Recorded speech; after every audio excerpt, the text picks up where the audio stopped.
Silahkan Anda bertanya, sok. Lebih baik bertanya, jadi kalau saya ngomong baik mah, karena ibu udah pada pinter, sok.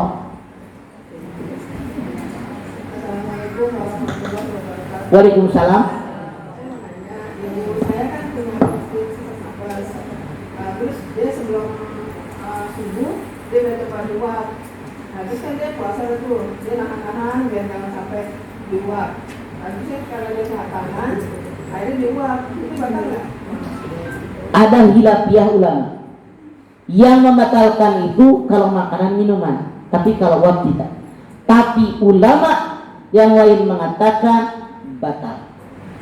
Jadi ulama pertama mengatakan tidak batal, yang batalkan itu kalau makanan minuman dari kerongkongan. Tapi kalau uap tidak batal. Tapi ulama kedua mengatakan karena membuat kita segar, dia batal. Tapi kan di uapnya nggak sekali doang kan, misalnya kan siang begitu lagi uap lagi, begitu lagi sekali doang uapnya. Ya, makanya dia kategori sakit. Ibu silakan lihat Al-Baqarah 184. Faman kana minkum maridun aw ala safarin fa'iddatun min ayyamin ukhra. Orang yang boleh berbuka puasa, yang pertama marid, sakit. Sakitnya parah. Kalau dia berpuasa sakitnya mungkin parah, boleh berbuka di hari yang lain. Tapi kalau sakitnya tidak parah, boleh tetap pagi berpuasa. Contoh, kenapa ibu nggak puasa?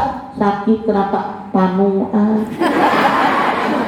Tetap ibadah. Ibu kenapa nggak puasa? Sakit kutil, borok, tetap aja puasa. Yang boleh berbuka kalau dalam tanda kutip orang tadi sakitnya parah. Kalau dia sakit mungkin parah atau jadi mati, boleh berbuka. Titik. 2. Safar, perjalanan minimal 80 km. Kalau kita tidak sanggup puasa, boleh berbuka. Kalau sanggup berpuasa, puasa aja. Saya aja ke Ciamis itu kalau mudik tetap puasa, bahkan enak kata Ciamis tinggal buka. Tapi kalau Anda berbuka boleh rusak keringanan. Titik. 3. Wa 'alal ladzina yutiqunahu fidyatun ta'am miskin. Orang yang letoy, baik budak maupun tua letoy, dia tidak kuat puasa, boleh berbuka. Tapi diganti juga nggak mungkin, orang seumur umur letoy nggak ada seger-segernya, cukup bayar fidyah. Berapa fidyah? Ada ulama mengatakan 1 hari nggak puasa 1 liter beras. Kalau seandainya dia sehari semalam makan itu 50.000, fidyah dia sehari semalam yang bersyukur. Langsung kontan pakai miskin tiap hari. 4. Orang yang hamil dan menyusui belum baru koma. Kalau dianya sakit, anaknya sakit. Orang yang hamil menyusui, kalau dirinya sakit, anak yang di kandungan khawatir sakit, atau yang ditetein tahu sakit, bayarnya ada perbedaan pendapat ulama. Ulama mengatakan bayarnya cukup hanya dengan puasa doang. Ulama kedua mengatakan kalau khawatir dirinya sakit, khawatir anaknya sakit, double. Puasa bayar, fidyah bayar. Namun Allah berfirman, wa antasumu khairul lakum in kuntum ta'lamun. Berpuasa lebih baik bagi kamu kalau kamu tahu betapa hebatnya para puasa. Jangan di kita mah begini, hamil buka, nyetein buka. Bagaimana kalau tahun ini hamil, besok nyetein, hamil deh, nyetein deh, hamil deh. Lu kapan puasanya? Di kita mah banyak yang aneh. Suami muda, mama kan kandung anak kita, buka apa? Tabinya gede, segar bugar. Pernahkah Anda mendengar kabar ada ibu yang lagi hamil, ibu yang netein mati gara-gara puasa? Pernah dengar kabar nggak? Kalau puasa yakin, saya ambil contoh. Saya tidak mengatakan saya terbaik, saya berpikir kenapa gue harus buka. Anak ketiga saya sendiri. Itu di Perumnas, saya rumahnya di Perumnas, perumahan yang baru rumah segede kieu, tah sagede kieu. Sagir beh ngalir kayak kabeh. 4L lu lagi. Itu saya ini. Jadi imam taraweh 23 rakaat sebulan suntuk, bayangin. Hamil lagi 9 bulan. Seminggu habis lebaran melahirkan si Didi, itu anak nomor 3. Mati saya. Sebulan suntuk jadi imam taraweh 23 rakaat, bayangin. Seminggu habis lebaran beranak. Tak mati. 2 tahun kemudian si Alam tuh, Alamul Huda nomor 4. Lagi hamil 9 bulan, jadi imam tarawih 23 rakaat, nggak ada syarat. Masya Allah bu, 3 hari habis lebaran si Alam lahir. Tidak masalah. Jangan memanjakan hukum. Yuridullah bikul yusra wa la yuridu bil usra. Allah ingin kamu mudah, tapi jangan digampangin. Lagi hamil nggak usah puasa. Salah. Fa antasumu khairul lakum in kuntum ta'lamun. Berpuasa lebih baik bagi kamu kalau kamu tahu betapa hebatnya para puasa. Jadi kalau diuap, ada ulama mengatakan makruh, ada ulama mengatakan batal. Jadi seperti itu. Kayak macam begini, ibu lagi puasa misalnya disuntik, itu makruh. Ada ulama mengatakan batal. Kenapa? Jadi sehat badan kita, dikembali kepada diri kita. Tapi kalau menjilat terasa di lidah, itu batal. Jelas bu? Mana yang lain? Sok, mana? Mana? Sok, teriak. Assalamualaikum warahmatullahi wabarakatuh. Waalaikumsalam. Misalkan ada suami istri, malamnya itu hubungan ya. Ternyata saat pagi bangunnya udah subuh, belum mandi junub. Nah itu bagaimana kalau mandi junubnya itu subuh? Yang penting campurnya nggak sampai subuh. Ibu campurnya sebelum subuh, sebelum isya. Kalau soal keramasnya habis subuh tidak masalah. Yang dipermasalahkan campurnya itu loh. Kalau ibu malam suami istri berhubungan badan, ketiduran saking lelah-lelahnya tuh habis berpacu dalam ibu bangun ternyata misalnya jam 7 saking lelah-lelahnya, puasa Anda sah, tapi harus segera Anda keramas karena Anda harus sholat subuh. Jadi puasanya tidak bermasalah bu. Makanya silakan, yang dilarang berhubungan badannya lewat subuh. Jelas bu? Terima kasih Ustaz. Mangga sok. Saya kan dalam kolom sama Dede. Ya. Kadang-kadang kan saya memang bikinnya tipe besar gitu Pak, ratusan gitu, kebetulan blok pesan atau Quran gitu. Kan sedikit saya suka nyobain sama Dede sering nyobain gitu. Tapi saya kata Ustaz, boleh nggak? Boleh katanya, tapi asal jangan ditelan. Betul. Tadi kan saya katakan bu, makruh. Yang dimaksud makruh itu pahalanya nggak putih bersih, tapi agak buram. Saya tanya Anda, ketika Anda menjilat kolak kek, menjilat semur kek, terasa nggak di lidah? Ini yang merusak pahala. Tidak batal, tapi pahalanya burak. 30 tahun tiap hari jadi penjilat. Kapan bersihnya pahala kita? Jelas bu. Makanya bu, tadi kan saya bilang, ibu kan bisa nulis, ibu kan pulpen, punya buku. Santannya ini berapa liter misalnya, berapa rantang, gulanya berapa kilo, garamnya berapa sendok.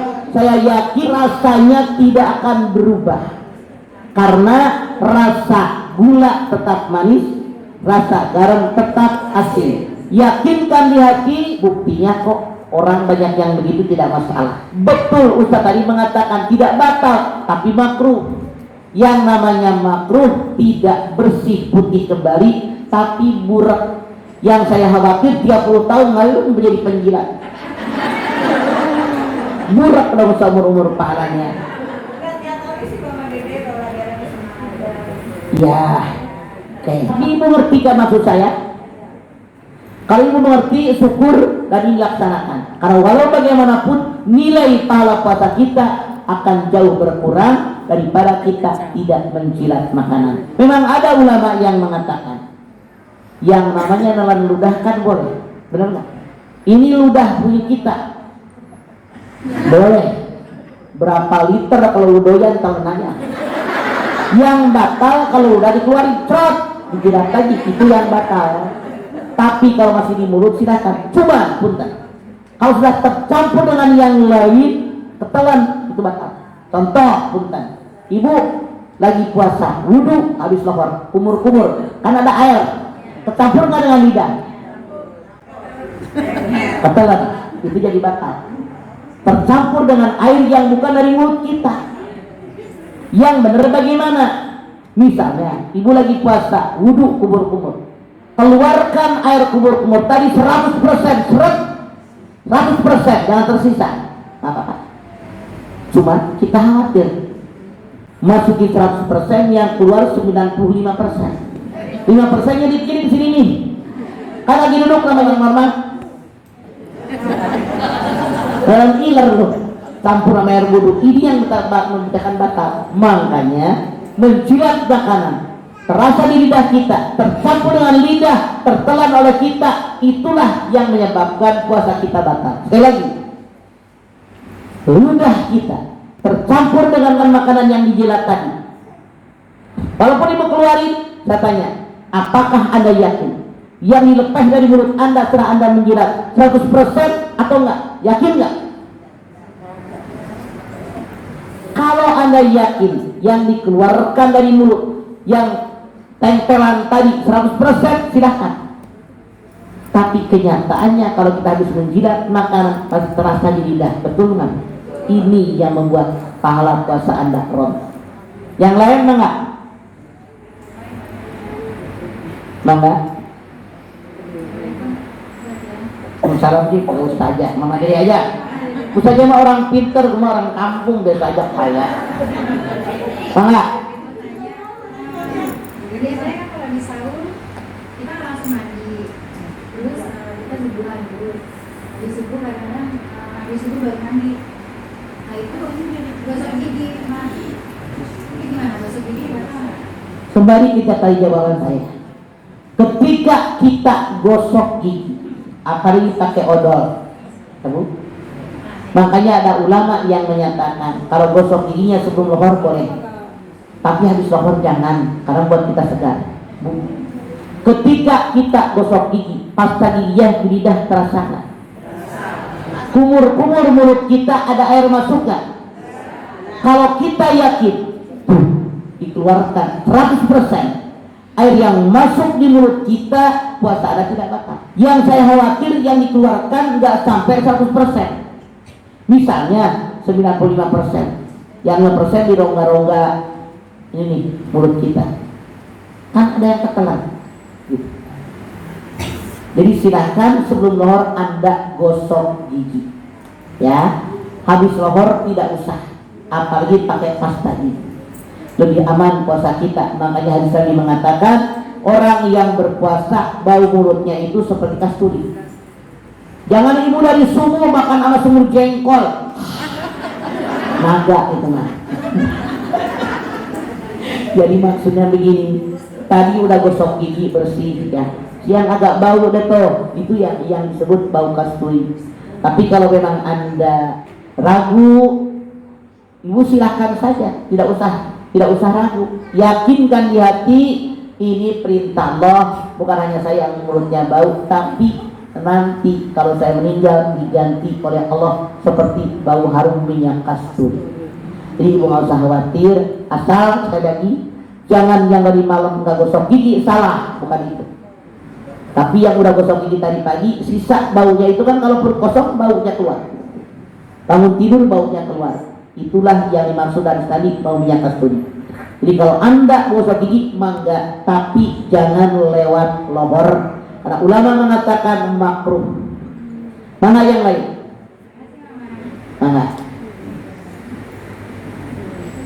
Mana ibu?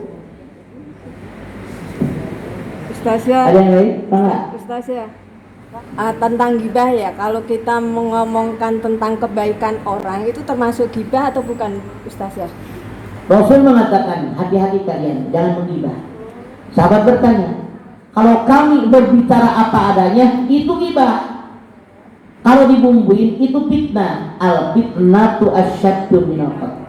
Fitnah lebih jahat daripada pembunuhan. Rasul bersabda, nanti di yaumil akhir ada orang muflis. Siapa yang muflis? Yang bangkrut, yang mati menghadap Allah, bawa pahala haji, bawa pahala umrah, bawa pahala zakat, pahala sedekah, pahala berkirim makanan, banyak dia bawa pahala. Ternyata ada tetangganya, saudaranya, teman ngajinya dan seterusnya datang. Ya Allah, dia nyakitin saya. Begini dia ngapa? Ada orang mati tak mati. Allah bilang, hei malaikat, hitung ibadahnya. Kata malaikat, ya Allah ibadahnya banyak banget, pahalanya 96 misal. Kata Allah, hei malaikat, hitung muamalahnya. Ya Allah banyak orang sakit hati 12, sakit hati 9, sakit hati 25, sakit hati 29, sakit hati 7, sakit hati 27. Kata Allah, bayar dengan para ibadahnya. Bayar 15, bayar 9, bayar 27, bayar 31. Kata malaikat, ya Allah pahalanya habis, masih banyak orang sakit hati dengan dia. Kata Allah, ambil dosa yang sakit hati, tempelkan sama orang yang makanya pantas kalau kata bilang, bu diomongin si anu, biarin dosa gue diambil. Benar. Ini hadis. Bu, yang namanya ibadah kita ibarat adalah kayu bakar kering. Sholat kayu bakar kering, puasa kayu bakar kering, kumpulin itu kayu bakar kering. Ngerumpi ngomongin orang ibarat api yang luap-luap. Pertanyaan saya, masih tersisakah kayu bakar kering dimakan api yang meluap-luap apa habis? Kenapa ngomongin orang? Karena kita punya aib. Apalagi zaman sekarang. Nenek-nenek apa enggak? Tapi Mahmud yang muda-muda, kenal kagak, ketemu kagak, teman bukan, saudara bukan, teman kuliah bukan. Di WA ngarumpi ngomongin orang, sotoy banget. Ngarumpi ngomongin orang kerjaannya. Ini dosa, ngapain sih toh? Kita juga banyak kekurangan kok. Mendingan memperbaiki diri daripada kita ngarumpi ngomongin orang. Banyak dosanya bu. Banyak orang jadi berantem gara-gara HP, betul? Suami istri jadi gara-gara HP. Banyak orang berbuat zina gara-gara HP. Banyak orang nipu orang gara-gara HP. Makanya HP oleh manfaatkan, tapi mudaratnya banyak. Jaga jangan sampai tangan jemari ini mempertanggungjawabkan yang buruk di hadapan Allah kelak. Peribahasa mengatakan mulut harimau, sekarang jadi jemarimu harimau. Gara-gara mulut bisa di PHK, gara-gara mulut bisa dipenjara, gara-gara mulut bisa dibunuh orang.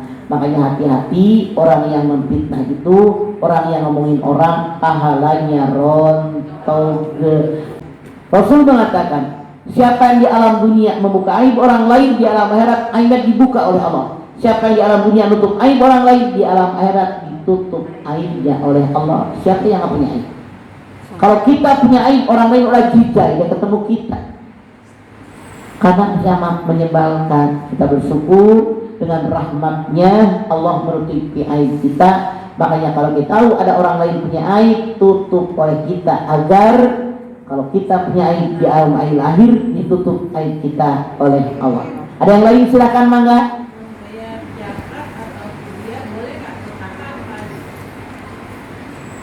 Bayar zakat.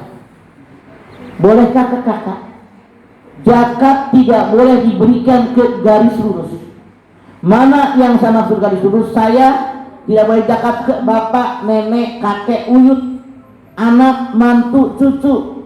Garis lurus dari pihak saya, garis lurus dari pihak suami saya. Boleh ke kiri ke kanan, kakak, adik, bibi, tua, encang, encing, pak dek, palek, palelu, boleh tuh. Ke kiri ke kanan boleh. Sekali lagi, ke garis lurus kan boleh. Kenapa? Kalau saya kaya, emak saya miskin, bukan dari zakat kok, beli nafkah lagi. Kalau saya kaya, anak saya miskin, bukan dari zakat, tapi dari nafkah. Masa tega kita. Tapi ke kiri ke kanan, kakak, adik, bibi, uak diperbolehkan. Tapi siapa yang berhak menerima zakat? Anda lihat At-Taubah 60. Innamas shadaqatu lil fuqara'i wal masakin wal 'amilina 'alaiha wal mu'allafati qulubuhum wa fir riqab wal gharibi fi sabilillah wa fi sabil Allah.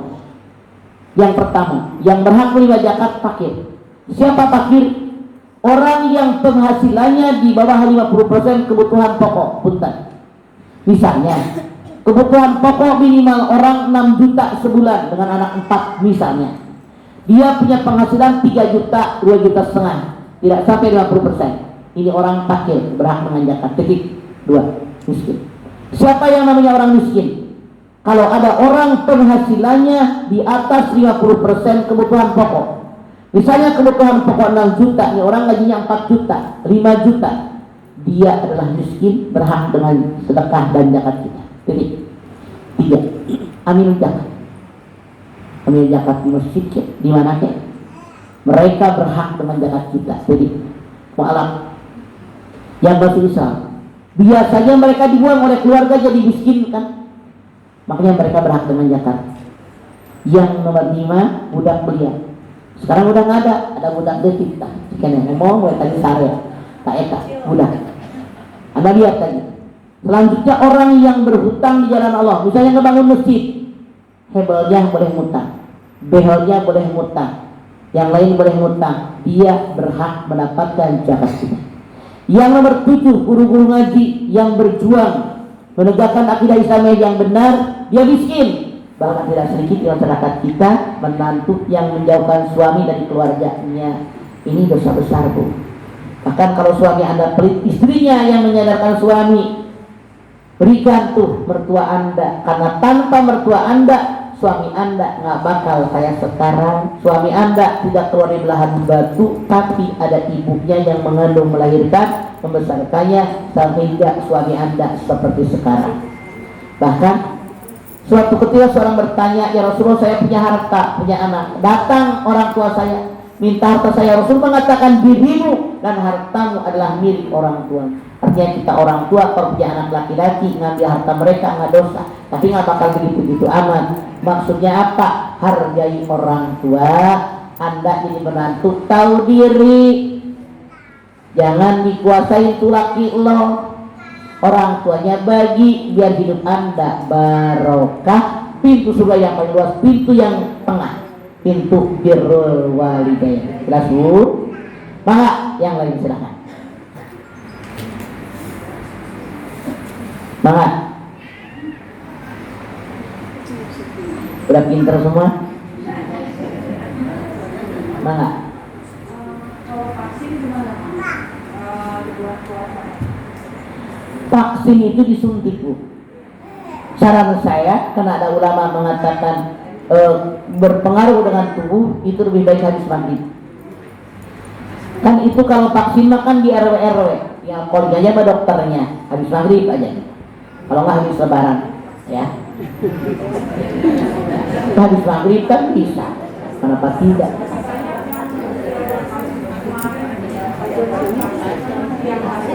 Betul. Tapi ada yang mengatakan makruh. Ada orang yang bilang yang batal itu kalau melewati lubang asli, misalnya kerongkongan, misalnya lubang hidung, misalnya lubang bawah, misalnya ibu berenang kan itu keluar babak, kan kalau habis udara keluar, ada yang masuk, itu yang membuat batal. Ini sengaja dimasukin. Nah itu ya. Jadi walaupun ada ulama mengatakan tidak batal, tapi makruh. Kalau saya lebih baik hindari itu. Karena maghrib aja lah, calling aja dokternya gampang, masih di RW situ. Silakan yang lain, Mangga. Oke, saran saya sekali lagi, ibu kalau emang mepet banget mata Anda udah nggak tahan, silahkan ibu yakinkan di hati buat ngobati penyakit saya, silahkan. Tapi kalau nggak mepet-mepet amat, ibu lebih baik diobatnya nanti malam demi menjaga pahala puasa kita.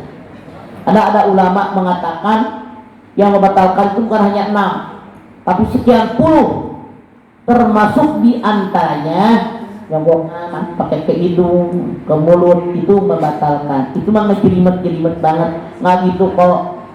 Yuridullahu bikumul yusra wa la yuridu bikumul usra. Islam itu gampang, tapi jangan digampangi. Silakan yang lain, Mama. Mama, Naon?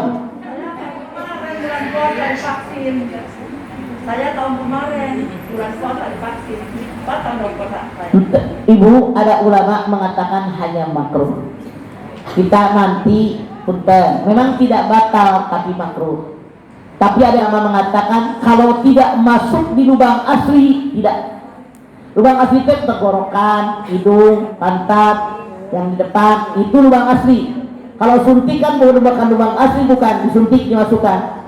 Ada ulama mengatakan itu tidak membatalkan puasa, hukumnya hanya makruh saja. Saran saya lebih baik dihindari. Yakinkan di hati, kalau ibu yakin tidak batal ya sudah, karena tidak melewati lubang asli. Sekali lagi, lubang asli kerongkongan, lubang asli mata, lubang asli telinga. Lubang asli itu ada 9. Di atas ada 7, 2 mata, 2 hidung, 2 telinga, mulut atuh berapa? 7. Yang di bawah lubang ada 2, depan sama belakang. Jadi kalau ke lubang asli itu masuknya batal. Tapi kalau lubang yang tidak asli kayak suntik vaksin kayak tadi itu tidak batal. Tapi kalau menyebabkan pengaruh dalam tubuh kita, hukumnya menjadi makruh.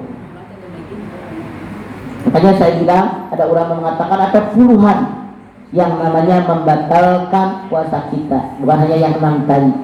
Tapi demi simpelnya, biar nggak ibu repot memikirkannya, udah yang gampang aja. Gitu, jelas bu, bukan ngegampangin, tapi itulah yang mudah dicerna oleh kita. Kalau limetnya limut bingung, akhirnya jadi nggak karuan yang dikerjakan. Yakinkan di hati, saya tidak melakukan yang buat puasa saya batal. Ada yang lain ibu? Ya, bu, lagi sakit. Ibu mendonorkan darah, diambil darah kita, itu kan diambil, tidak batal. Tapi kalau kita yang donor darah, jadi sehat kan, diinfus, itu buat kita batal. Tapi diambil tidak, karena diambil, tapi dimasukkan. Yang bermasalah dimasukkan ke dalam tubuh kita kayak vaksin tadi kan. Ada yang lain ibu? Mangga. Ya.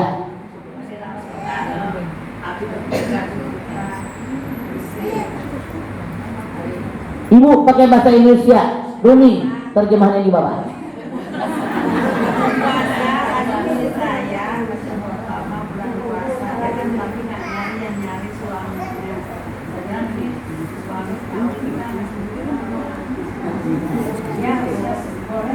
Suami istri, istrinya nggak kerja, yang kerja suaminya.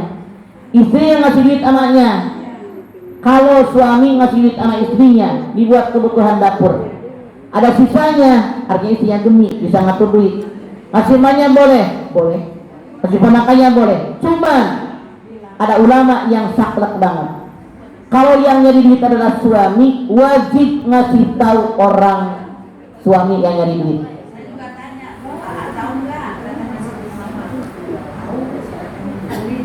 Insya Allah mudah-mudahan tidak. Kecuali kalau ngasihnya gede, kalau ngasihnya sekedarnya mah tidak masalah, ya. Mungkin sisa-sisa belanja. Makanya perempuan, kalau saya bilang, perempuan harus punya penghasilan. Kenapa? Yang saya khawatir 3. Yang pertama, kalau kita perempuan tidak punya penghasilan, suami setia, baik, kasih duitnya cukup, namanya lelaki gitu di tengah jalan lihat yang bohai, selingkuh. Kalau kita tidak punya penghasilan, sakitnya di sini. Kalau kita punya penghasilan, saya mah udah ngerayain dia cukup, dia selingkuh, dosa dia. 2. Kalau kita perempuan tidak punya penghasilan, boleh jadi suami baik setia, tapi takdir menentukan lain. Suami Anda truk misalnya, kalau kita tidak punya penghasilan, saya jamin Anda ikut setruk. Tapi kalau kita punya penghasilan, otak berpikir minimal buat makan sudah ada, tinggal buat berobat suami. Titik. 3. Kalau kita tidak punya penghasilan, kita tidak tahu umur. Bagaimana kalau suami kita pendek umur? Kayak suami saya, meninggal tahun 2000. Anak-anak di sekolah. Saya kan 6 tahun punya anak yatim 4. Anak kandung 4. Belum yatim tiap bulan minimal 200 orang di sekolahnya. Suami meninggal, coba. Kalau kita tidak punya penghasilan, tidak sedikit saya ngelawat. Istri yang nangis, ayah, kenapa meninggal? Siapa yang ngasih makan anak-anak? Siapa yang sekolah? Udah tahu lah kilometer dimintain makan. Makanya saya paling tidak suka kalau ada perempuan menjual anak yatim. Jangan jadi anak yatim. Orang hidup rezekinya dijamin oleh Allah asal berkah. Ada lihat Hud ayat 6.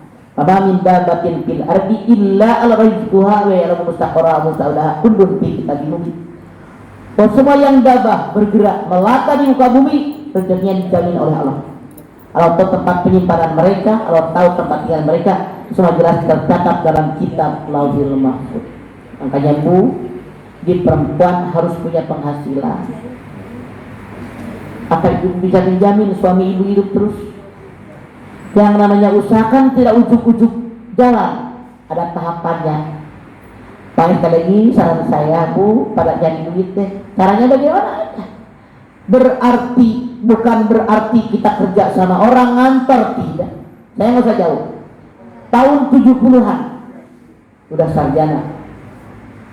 Bu, saya diajak sama dosen saya yang jadi direktur di Departemen Agama. Dulu itu di Jalan Semara di Menteng. Saya bilang sama suami saya, boleh nggak kerja? Jangan, ada itu cantik. Dulu tahun 70 pas suami saya, kalau perempuan cantik di kantor bisa sorbos. Saya tahu sama suami, makanya Bu saya mau jualan nasi uduk, nasi kuning, jualan es mampu, buka jahitan, potong rambut, buka salon, nyewain tenda. Tapi ternyata Bu, dengan kita bekerja serambutan yang tidak buang waktu, gaji saya lebih besar daripada suami saya yang PNS. Benar. Pagi perempuan yang tinggal diam, minta aja sama laki lo. Tergila kita Bu, bergerak. Hasil duit kita lebih banyak lagi orang yang bisa kita sekolahin, orang yang kita bantu makanannya, sepatunya, pakaiannya, kita berangkatin haji, berangkatin umroh. Kalau kita lebih banyak penghasilan, aneh kan di kita mah? Lagi kecil sama emak sekolahin SD, SMP, SMA, S1, S2, S3. Ibu udah S berapa? S terer, S dah hilang, tinggal pada terernya. Kenapa begitu kawin lu pada diem? Iya aja, kata saya itu nggak tepat. Manfaatkan ilmu yang kita miliki di jalan Allah. Walaupun suami Anda mencukupi kebutuhan Anda, kalau kita punya penghasilan, kenapa tidak lebih banyak orang kita bantu? Benar nggak? Saudara kita, keluarga kita ada nggak sekolah gara-gara miskin. Makanya jangan ada bilang suami saya udah kaya, cukup. Salah. Kita punya penghasilan, lebih banyak penghasilan, lebih banyak orang yang kita bantu. Khairunnas anfa'uhunnas, sebaik-baik manusia, manusia yang paling banyak manfaatnya buat orang lain. Ke situ arah kita. Semoga kita semua kajian muslimah ini makin banyak manfaatnya buat orang lain.